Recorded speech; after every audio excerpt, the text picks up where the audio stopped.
Right, just a quickie. I've got this Dewalt table saw, DW745,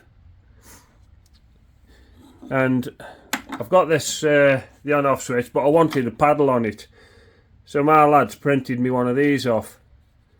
So anyway, I'm just going to fit it and see how it goes. But looking at it's pretty straightforward.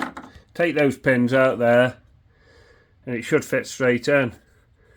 I put a couple of self-tappers in to hinge it, with a couple of washers in between. Let's see.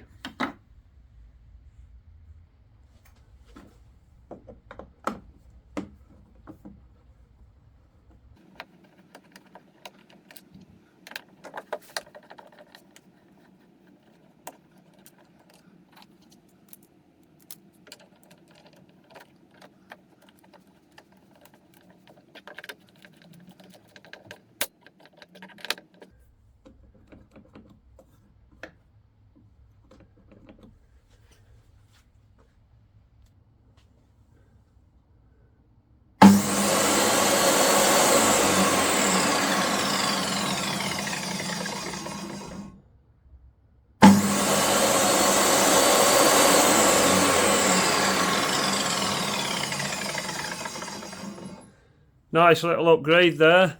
Something I've been wanting to do for a while. Next thing I'd like to be able to do is put soft start on it, but I don't know.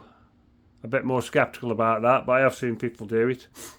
Anyway, if it's any help to anybody, I think it's worth doing. I was always struggling to sort of find my button, always searching around for it, whereas it should find that a lot easier now. Anyway, catch you on the next one.